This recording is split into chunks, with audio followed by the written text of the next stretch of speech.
Welcome back everyone. In this week's video, we're going to do a deep dive into something called trimming chucks. We're going to cover what they are, what you use them for, and how to make them. So let's go ahead and get started. So in front of me, I have a bunch of various cylindrical objects. This is your traditional trimming chuck, and I'll talk about this in a second. But basically, a trimming chuck is a cylinder object that your piece can go and be flipped upside down into it to protect the rim and to add more stability to the piece. So as long as you find a cylindrical object that your piece can go in, you can use it as a trimming chuck. So it's a good thing to have various cylindrical objects around your studio so that you can use them as needed when necessary. And now light plastic pieces may not be the best because they can move. It is flexible, so it can change shape, which may not be the best. So something a little more rigid, like glass or an actual thrown and fired piece, usually work a little better in terms of durability. So let's talk about this guy right here, the traditional chuck. So this is your traditional trimming chuck. You may have seen it in your studio or in various ceramic videos of this being used. You may have seen videos of how it's being made, and it's just a cylinder that has no bottom that is trimmed and then fired to max temperature, so glaze temperature, and that way you can use it over and over again as long as you're careful with it. Now, using these particular chucks, I'm not the biggest fan of it, and I'll talk about those reasons in a little bit. This next one is just a glass jar, and the cool thing about using this glass jar is you can actually see the inside through the inside, and you can see your piece and how it looks. So when you trim it, you can actually get a better idea of how the overall shape works. The downside of using glass is, of course, it's a little more fragile and it can break a little easier, but this is a good alternative if you don't have any thrown ceramic chucks available. This last one is just a general all-purpose plastic container. This can be used in a pinch, but these are not my favorite because they are light, and then they are flexible where the rim moves. So if you have nothing else in your house, but you have a plastic container, this can be used. So how do we use this thing? The first thing you want to do is get it centered on your pottery wheel. And so you're going to spin your wheel and then push it to center, either by using your thumb and letting it touch and then pushing it away from your body, because that is the point that is the most off center. Or you can tap center to try to get this as centered as possible. Now you have to keep in mind your piece, your chuck may not be perfectly centered, so you're going to try your best to get as close to center as possible. Once you have it more or less close to center, I like taking a sponge with water and I like coating the chuck at the bottom and the bottom itself with water. And this is going to help secure the chuck to the wheel head or the bat a little better because there's more tackiness. One thing I'm not the biggest fan of trimming with these chucks is these tend to pull a lot of moisture from the clay really quickly. So the clay dries out pretty quick, causing this to shift or move as you use it. So I do recommend adding water, and I do recommend using clay that's a little softer. And so you're going to take your clay, your wads, you're going to rip it into 4 equal sizes or 3. You can do more if you want. And you basically wad this piece down like if it was a piece that you're trimming. So I tend to roll it into balls about the size of grapes. And then I take this and then I just flatten one side. That will be the side that touches the table. And then I kind of make this a little flat too, so like a 90-degree angle. You can also tap it on the table or the surface to do that too. So this is some prep work I do. All right, and then if you really want to get these secure, you can dip them in water. Put your free hand on the piece, put the wad down, and then you gently start pushing it into place. Now I'm not going to get it super stuck just yet because I don't want this chuck to move. So then I'm going to switch to the opposite side and then get this secure. So if you don't want to stick it in water, that's fine. It still works. But if you want to ensure that your chuck will not move or fly off during the trimming process, dipping it in water is something that may help you. If you want to see more ceramic videos, don't forget to like and subscribe. That way it helps grow the channel and you'll be able to see these videos as they're released every week. And once it's secure all the way around, Then you can go back to each individual wad and push it down a little harder so that this really is secure and it won't fly off. All right, and then of course do the wiggle test. Yeah, feels pretty secure. And that is the first step, getting your chuck centered to the wheel. The next step is getting your piece actually centered inside. So you take your piece, flip it upside down, put it into the opening, and then instead of pushing it away from you or pulling it towards you, you have to tilt it away from you or tilt it towards you in order to make this centered. Because of this, you can't really move it front, back, left, right, because the cylinder's in the way. So you have to tilt. So I'm going to purposely tilt it and make it off center, and I'm going to spin the wheel. And so in the main cam, you can see that is very teeter-totty.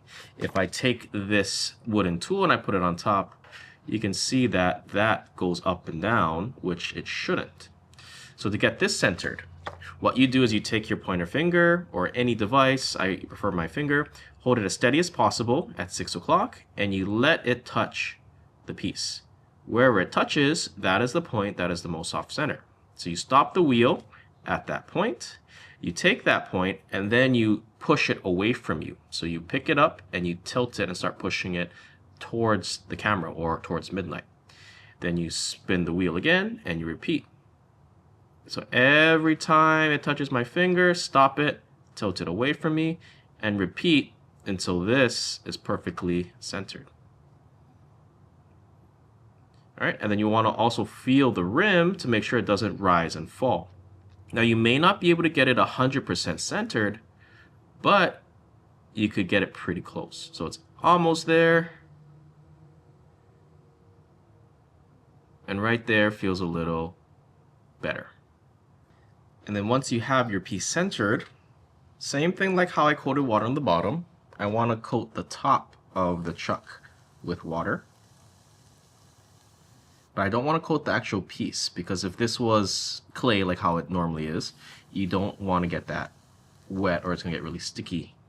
And then you take your next set of clay, and you do want it softer than you normally have it.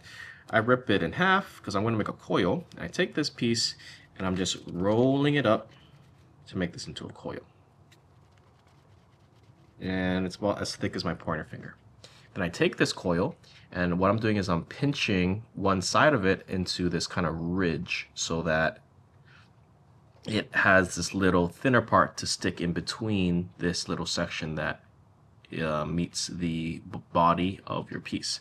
And then I repeat that with this one as well. If you want to dip this in water, you could, but because this would be wet clay, you may not want to get this too wet, or it may stick and be hard to take off. So you take this piece and then you secure and hold down the top, and then you take it and you start from the middle, and then I slowly push one edge into the groove and then the other edge into the groove, and then I kind of just gently push it through until the thing gets stuck. I'm not going to push it super hard yet because I don't want it to get thrown off center. And then I repeat on the opposite side. So I repeat that same process, start from the middle, push one edge all the way in, then work the other edge, and then once both sides are more or less stuck, then I can go back and really jam this in here, but being mindful that if I push too hard, I may dent my clay piece. And I want to make sure that this is secure. And then I give it a wiggle test.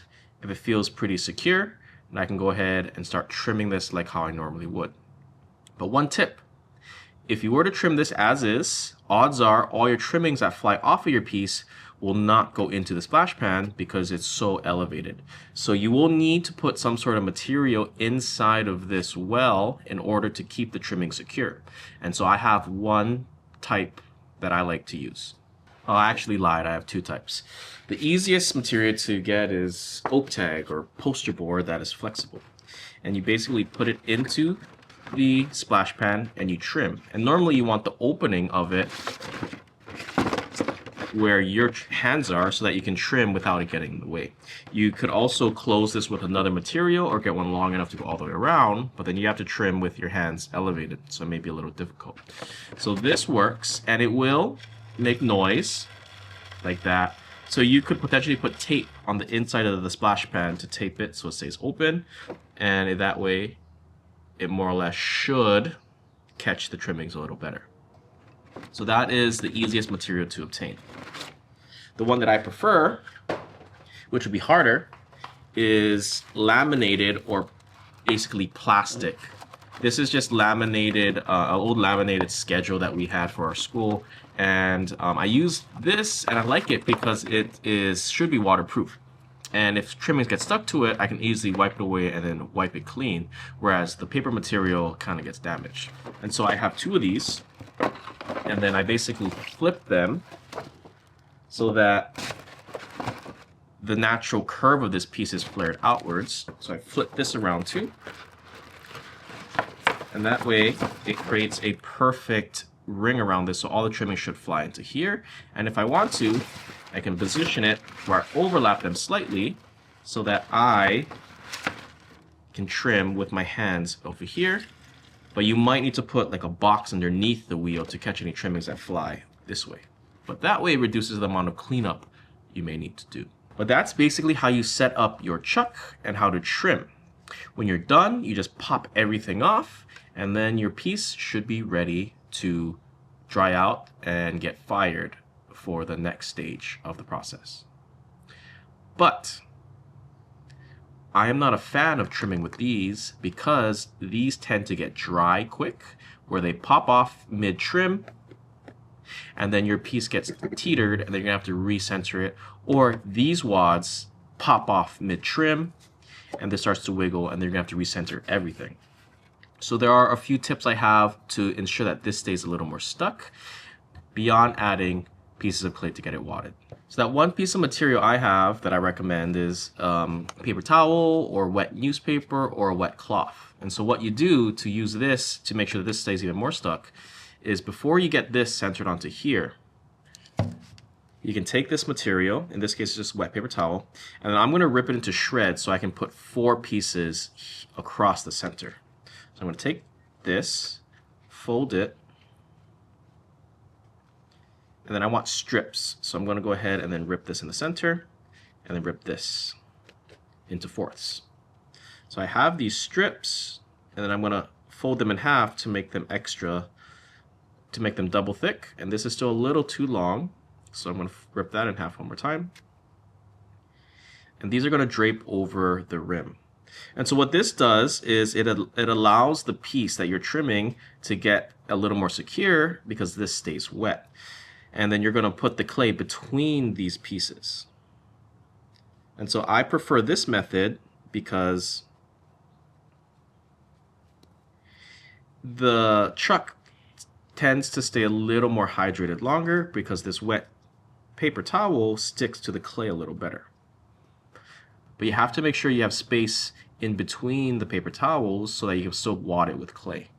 And then you take your piece, put it upside down, and now it actually feels a little more stuck. And then you go ahead and center like you normally would. Let's say it's centered. And then instead of putting a full coil, you rip this into little sections that can fit between the material. So you still do that same pinch, same secure method, and then just push it in between.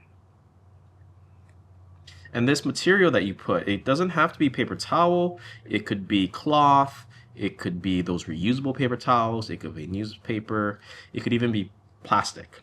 But as long as you're able to add some more tackiness to the piece, this will allow it to more or less get stuck for a longer period of time. So that's the one tip I have when you're trimming with a chuck. Okay, feels pretty secure. And the one thing to keep in mind, you don't want to get too much of this clay over this material because this can cause it to come off faster too. So make sure you place it strategically where it's not really overlapping the paper towel or whatever material you use. Okay, and then you just trim like you normally would. And even with this extra precaution that I added, I'm still not the biggest fan of trimming on these pre-thrown fired chucks because there's just a lot of things that can go wrong, and I trim aggressive and this tends to not hold well.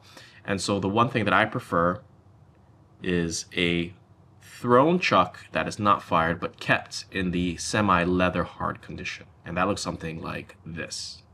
Well, not necessarily this. This is a damp box.